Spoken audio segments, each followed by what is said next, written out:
Hello बच्चों, ये JEE में 2023 का क्वेश्चन है 24 जैन सिर्फ 2 का। A body of mass 1 kg begins to move under the action of the time dependent force t I cap plus 3 t square j cap Newton, where I cap j cap are the unit vectors along x and y axis. The power developed by above force at the time t is equal to 2 seconds will be। ठीक है, पूछ रहा है कि ये जो force है ना, ये बॉडी के अंदर कितना पावर डेवलप करेगा, ये आपको बताना है। ओके, तो पावर का जो फॉर्मूला होता है किसी इंस्टेंटेनियस टाइम पर, वो क्या होता है, वेलोसिटी है ना, और फोर्स का डॉट प्रोडक्ट होता है। ओके, तो उसके लिए हमें वेलोसिटी चाहिए, बट हमें वेलोसिटी कहाँ मालूम है, नहीं मालूम है, दिया हुआ नहीं है।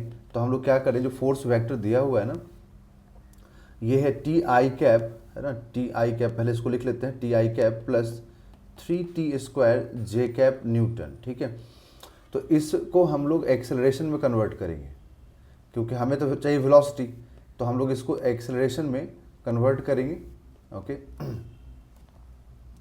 तो एक्सेलरेशन में कन्वर्ट करने के लिए मास से डिवाइड करना पड़ेगा। मास कितना है, 1 kg है। ठीक है, तो मास 1 kg है, तो 1 से डिवाइड करोगे फोर्स को, तो वो ऑलमोस्ट फोर्स का ही वैल्यू रहेगा, यहाँ पर कोई चेंजेस नहीं आएगा।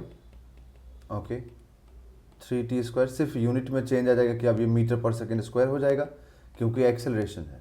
ओके, अब इसके बाद हम लोग उसको क्या करना है, वेलोसिटी फाइंड करना है। तो हम लोग लिखेंगे dv vector upon dt is equal to T I cap plus 3t square J cap. Okay, तो dv वाले साइड, dv वाले को एक साइड कीजिए, एंड जो रिमेनिंग है उसको अदर साइड में कर दीजिए, जैसे dt हो गया। ठीक, तो यहाँ पर अब इसको इंटीग्रेट करें, तो dv वेक्टर को 0 से लेके v वेक्टर तक आप इंटीग्रेट कीजिए।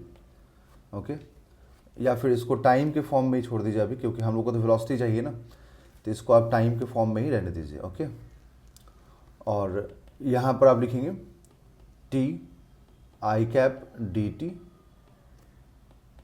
Okay, 3t square D T जे कैप, ऐसा लिख सकते हैं। ठीक है, जो इंटीग्रेशन में कांस्टेंट क्वांटिटी सी आता है उसको हम लोग नहीं लेंगे, ठीक है, क्योंकि यहाँ पे मैं लिमिट ले नहीं रहा हूँ, बट लिमिट ले सकते हैं, तो वो वैसे भी कैंसिल हो जाता।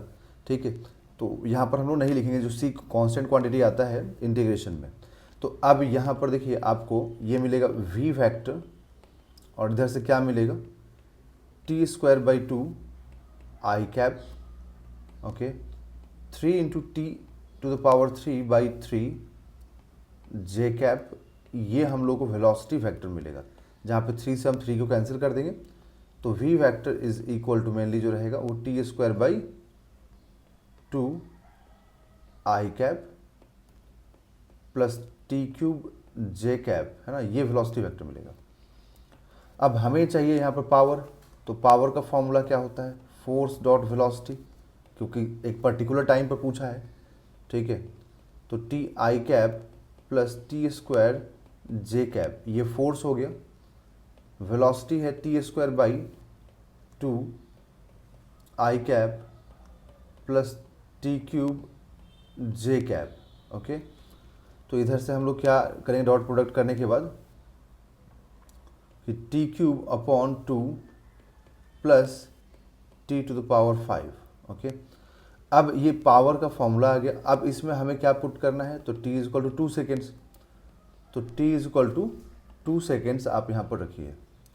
तो t is equal to 2 seconds रखेंगे, तो 2 to the power 3 by 2 plus 2 to the power 5, तो एक 2 से 2 कैंसिल होगा, तो यहाँ पर 2 square plus 2 to the power 5। Okay, तो अब ये 2 का स्क्वायरिंग करने पर कितना होगा, 4।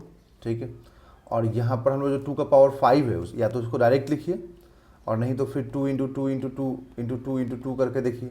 ठीक है, तो जैसा आपको मतलब सुविधा लगे। तो ये 4 हो गया यहाँ तक, 4 और ये भी 4, 16 इंटू 2 32, तो 32 प्लस 4 36, तो पावर आ जाएगा बच्चों यहाँ पर 36 वॉट का। ओके, तो इसका आंसर होगा 36, तो यहाँ पर पुट करना होगा 36।